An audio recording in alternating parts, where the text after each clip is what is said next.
บ่เสือไปถามคนขับผมบอกว่าจอดไปบ่เสือไปถามคนขับเรือไฟไอ้โดนกระจับเก่าเลยไฟสองเรืออะไรนี่มันเห็นเกินไปบ้านเฮามันเห็นเกินไปมัน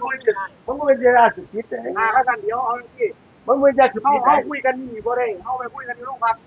บ่ต้องคุยโรงพยาบาลเกินบ้านเลยตำรวจ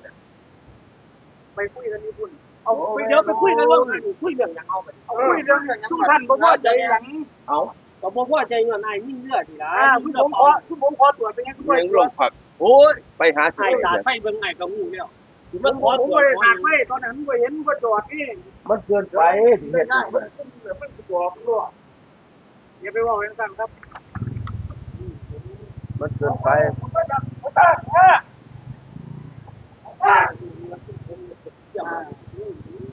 ท่านเฮ็ดแบบนี้ให้ผมบอกเลยนะผมไปเฝ้าผมไปนอนเฝ้าท่านบ่ให้เกียรติผมแบบนี้ผมไม่ให้เกียรติครับเอาอันนี้คือบ่ให้ขึ้นทีทุ่มไม้ใต้นี่ถ้าเป็นแบบนี้ถ้าบ่ให้เกียรติกันแบบนี้ผมไปนอนเฝ้าหลังคานะบ่ให้เกียรติเจ้าก็บ่ให้เกียรติผมนำผมมีบอกเลยผมบอกว่าถ้าผมขอตรวจถ้าผมมีเกียรติเลยมันก็บ่แม่นตรวจนี่แต่เทียมเจ้าจับเก่าไปบ่จับเก่าผมเคยบอกว่าลูกน้องเจ้านี่ว่าเปิดประตูเปิดผ้าให้เบิ่งนี่จะกระเทียมเล่าไปเห็นอยู่ผู้นี่เจ้าจับเก่าผมได้ตัวทุกผมน่ะแต่จังซั่นน่ะมันจับเก่าไผได้ใครตรวจเก่าแต่ที่ว่านั้นแล้วมันไผเคยเจ้าตรวจเนี่ยท่านคอยตรวจท่านคอยขอตรวจล่ะท่านซุ่มเจ้าบ่ให้ตรวจบ่เฮ็ดจังได๋บัดนี้มันก็จะยิ่งกันสาแบบนี้กันสาชาติคนจะยอมอยู่แล้วคนไทยคือกันประเทศไทยนี่ประเทศไทยนี่ผมเข้าใจว่าประเทศไทยเกินไปสมมุติสมมุตินะผมสิว่าผมไม่รู้ยิ่งกันอย่างผมไม่รู้ว่าในเรือนี่มีอะไรมันบ่มีหรอกยาบ้านั่นบ่รู้ผมบอกให้ตรวจแล้วเพราะผมตรวจบ่ได้เจ้านี่เจ้าวังเอาคนเล่นมันจะวิดีโอข้อให้เบิ่งเรือแล้ววิดีโอข้อกับยาเจ้าถามคนขับเรือผมบอกให้ตรวจบ่ไปเป็นผู้หญิงกับยาเจ้าหวังเดียวชีวิตคนเลยมึงยานี่เกินไปผมบอกผมถามก่อนเจ้าเดี๋ยวเป็นเอาใต้มานั่งบ่ได้ผมถามก่อนผมถามว่าไปถามคนขับเรือบ่ได้ถามเลยผมบอกให้จอดก่อนนะจอดเจ้าจับเก่ามันมีหยังมันผมสิจับหยังมันบ่มีหยังท่านว่ามันบ่มีหยังผมจับเฮ็ดหยังงูมันบ่มีหยังหน้าที่เจ้าเกินไปหน้าที่ก็ได้เอาคนลาวเจ้าก็จับเขาคือเขาเจ้าถือหวังเอาซุ่มไข่ต้นใต้นี่ดอกเขายิ่งจุดเครื่องใหม่ยิ่งเขาน่ะมุนเบิดมันเกินไปท่านซุ่มเจ้าบ่ยอมจังซี่ต่อไปก็บ่แม่นว่าบ่ยอมไปซุ่มผมสิบ่ยิงซุ่มผมสิไปนอนเฝ้าหลังคาแบบนี้ดีบ่แล้วแต่สิเฮ็ดแล้วแต่สิเอาเลยท่านอันนี้ยิ่งมันเจ้าวางใส่เข้าได้เนี่ยชีวิตคนเลยผมเข้าใจเอาลักเครื่องเต็มๆคือกะยิ่งไปวิธีกระสุนตอนทับเรือมันไปเอาแต่ก็บ่คือผมเป็นวิธีเจ้าเล่นใส่เจ้าเล่นใส่ผมเล่นใส่บ่รู้น่ะเห็นบ่ชีวิตคนเนาะเพื่อการยับยั้งโอ้ยมันบ่แม่นดอกยับยั้งมันบ่แม่นขายยาบ้าได้นี่น่ะฆ่าบ่ได้ประเทศไทยได้นี่น่ะมันไม่พูดเจ้าผู้เดียวได้ประเทศไทยน่ะเอาผมเข้าใจเจ้าจะเฮ็ดแบบนี้ทุกท่านเฮ็ดผิดกฎหมายบ่กฎหมายยังบ่เลือกเอาเป็นหยังเจ้าคือบ่จ่อยผมปวดกันโอ้ยเจ้าเฮ็ดเกินไปเรือบอกว่า10 เมตรอยู่ทางลาวเจ้าบ่เกินไปเจ้าเกินไปอันนี้ประเทศไทยเลยนี่ประเทศไทยนี่ล่ะเดี๋ยวเฮ็ดกันไปประเทศไทยแล้วคนลาวมันข้ามมาเฮ็ดหยังเอาปัญหาเอาเขายิ่งจุดเครื่องใหม่ยิ่งเขาน่ะมุนเบิดมันเกินไปขั้นซุ่มเจ้าบ่ยอมจังซี่ต่อไปก็บ่แม่นว่าบ่ยอมไปซุ่มผมสิบ่ยิงซุ่มผมสิไปนอนเฝ้าหลังคาแบบนี้ดีบ่แล้วแต่สิเฮ็ดแล้วแต่สิเอาเลยขั้นอันนี้ยิ่งมันเจ้าวางใส่เข้าได้เนี่ยชีวิตคนเลยผมเข้าใจเอาลักเครื่องเต็มๆคือกะยิ่งไป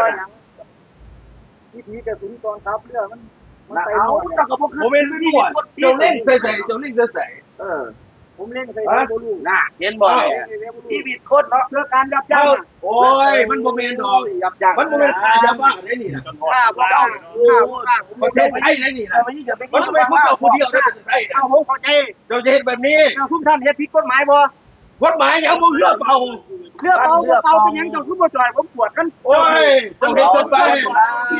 เรือบอกว่า10 เมตรอยู่ทางลาว เจ้ามันเกินไปเจ้ามันเกินไป อันนี้ประเทศไทยเลยนี่ ประเทศไทยนี่ล่ะ เดี๋ยวเห็นกันไป ประเทศไทยแล้วคนเรามันข้ามมาที่ไหน เอาพัดรองเอาปัญหาเอา เพื่อนมันหอดข้ามมากิน เอาปัญหาเอาเอาปัญหานะ เพื่อนนี่มันแม่งเรือเป เอา ล่า ปัญหานะ เราไม่รู้ว่ามันเรือเปล่า ว่า ให้ไปหูออกไปเราไม่รู้ว่ามันเรือเปล่าที่เอา เอาปัญหานะ ที่ สาบานบอกว่าผู้หญิงบ่ได้ยิงเรือเปล่าไปเป็นผู้หญิง อ่า สาบานว่าบ่ได้ยิงเรือเปล่าเออ ท่านผู้ใหญ่พ่อพ่อใจมันผมยิงเรือเจ้าก็ไปผมขอโทษเจ้าที่เก่าผมขอโทษเนี่ยลูกน้องผมได้บ่ ผู้ใดยิง ลูกน้องผมยิง บางใดยิง ไอ้ยิงกะยา บางจะถามบางใดยิง ถ้าเกิดขอเป็นคนยิงก็ได้ขอเป็นคนยิงก็ได้ ผมจะขอโทษหรือเปล่า ผมขอโทษได้บ่ ขอโทษแบบไหน เอาแบบนี้ผมเอาขอโทษไปแล้วต้องการแบบนี้ แบบนี้ผมเอาจะไม่ขอโทษง่ายๆผมเอา ขอโทษแบบไหน เจ้าเจ้ผมขอโทษแบบไหน ต้องคุยกันต้องคุยกันเพราะแบบนี้ต้องคุยกัน บาที่นี่ แบบนี้ ผมตัวผมตัวอันนั้นเกียรติเนี่ยที่ผมมองหัวไว้เป็นพื้นที่ของผม ขอโทษเลยขอโทษเลย นี่ผมมองไว้ โอเคอ่ะ ทุกไม่ผมมองตรงนั้นมันเป็นเขตของหามไปเนี่ยผมก็บอกไว้ ไม่ อันนี้เป็นเทศที่สบานนะ เขตที่สบานกะยา คำสั่ง เจ้าว่าใส่ เจ้าบริเอาเลยครับ เอาที่ว่าวัดถือกันเนาะ ว่าเนี่ยว่า ทางเจ้าขอตรวจ ผมขอโทษนี่ผมขอโทษทุกทีอย่างก็ที่หมายว่าผม ผมพอใจอยู่แล้วแหละอ้าวแล้วแบบใด ผมเนี่ยเดี๋ยวบอก เจ้าเรียนที่เอาชีวิตทุกไปเป็นตายเลยนะ เอาเลยว่าเดี๋ยว ผมพอใจผมพออยู่แล้วอ่า ต่างคนต่างเมาเลยท่านนี่ เมากันคอยกันเมากัน โอ้ยนักศึกษาอาการกันอยู่ ผมก็ได้กิน อยู่ที่ก็วัดถือกันหลวด บอก ทุก ว่า ไปกันถ้ามาหากินเจ้าที่เอาทุกไปตายพักประหลัดคน เอาแล้วเดี๋ยวผมเรียนได้เลยเดี๋ยวผมเรียนได้เลย เอากระต่างคนต่างเจ้าอยู่ได้เขาอยู่ได้ในเราอ่ะ ผู้เรียน มันอยู่น้ำกันคุยกันเราไปอยู่น้ำบ้านไป อันนี้โมเมนต์มันมันเก็บแบบนี้มันโมเมนต์ยองเลย ไปเอาเรื่อง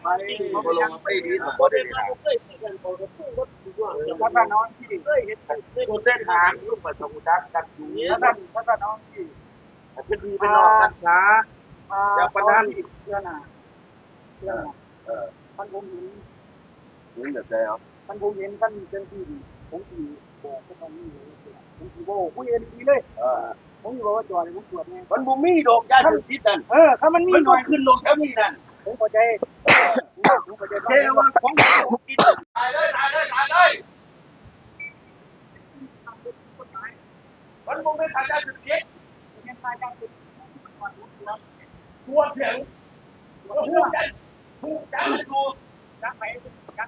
โอ้ยเรื่องแล้ว เดี๋ยวผมเอาคืน โอ้ย เดี๋ยวมานั่งคุยกันเป็น ทุกคนนี่แล้ว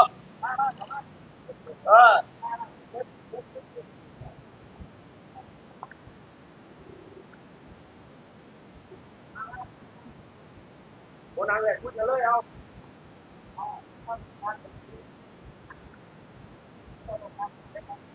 ผมไม่ได้ใจ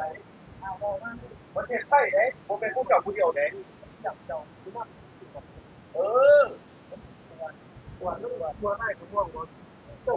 งบอกแล้วพวกอยู่ แต่มันเลือกเขาเนี่ย ลูกพี่คือพากันยิงเรือเปล่า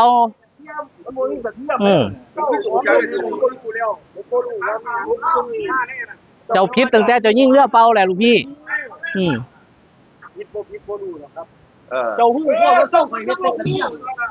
น้ำมันไปจากน้ำผมน้ำ แล้วน้ำใสไทยมันจะมันไปไทยน่ะไทยล่ะมันจะเม็ดไทย ที่ตามไป เข้าใจเรื่องนั้นสีเพะแปะแพะเจ้าบ่สมควรยิ่งเจ้าก็ฮู้ว่าซุ่มข่อยเฮ็ดแต่กระเทียมเจ้าไปยิ่งเป็นบ้าบ่ มันเลยคนเล่าเลยเจ้าไปยิงเห็นเป็นสัง เสียงดังกันให้เกียรติกันน้ำ ให้เก่งกันนะมา มาในพื้นที่ผมนี่มันผิดนะ พื้นที่ไผเนี่ยพื้นที่ไผนี่พื้นที่เลย พื้นที่ผมเนี่ยตรงนี้เนี่ย พื้นที่ไผจะมาอยู่อาศัยไผนี่ อาศัยไปผมนี่ไม่เฮ็ดงานนี่ผมอ้างคำสั่งของแม่ทัพภาค2กฎอัยการศึก โอ้ อันนี้ผมบอกแบบเป็นกลางเลย อ่า ลูกน้องผมนี่เป็นคนยิงผมบอกเลยว่าถ่ายโน่น บานี้ทุกท่านต้องการแบบนี้ในเมื่อผมขอตรวจเป็นยังที่ครับอย่างนี้ ตัวเห็นอย่างตัวกระจับคือเก่าแล้วนึกเหมือนพี่เจกระเทียมมันหลายแรงกว่า ไอ้ซ้ำไอ้นี่เพื่อเป่าซ้ำ โอ้ ผมขอตรวจ เจ้าคือบ่ตรวจล่ำเจ้าอะไรไปเจะไปยิงหยังล่ำเป่า เออ เดี๋ยวพี่เดียว ไอ้ผมเรื่องตาว ผมบอกแล้วบ่เสือไปถามคนขับ ผมบอกว่าจอนไปบ่เสือไปถามคนขับเรือ ไฟไอ้ ตัวกระจับคือเก่าเลย ไฟสองเลือดอะไรนี่ มันเห็นเกินไปบ้านเฮามันเห็นเกินไปมันไม่เป็นยาเสพติดเลย ก็กันเดี๋ยวเอาที่ มันไม่ยาเสพติด เขาคุยกันนี่บ่ได้เขาไปคุยกันในโรงพัก คนคุยเราโรงพยาบาลเกินบ้านเลยตำรวจเนี่ย ไปคุยกันนี่พุ่น เอาไปเดี๋ยวไปคุยกันเรื่องคุยเรื่องอย่างเอาไป เอาคุยเรื่องอย่างทุกท่านบ่พอใจหลัง เอา ก็บอกว่าใจเงินนายยิ่งเลือดทีละ ผมขอตรวจเป็นยังไง เป็นหู้เลยยิงจากยิงเป็นยิงเรือเป่านี่นะ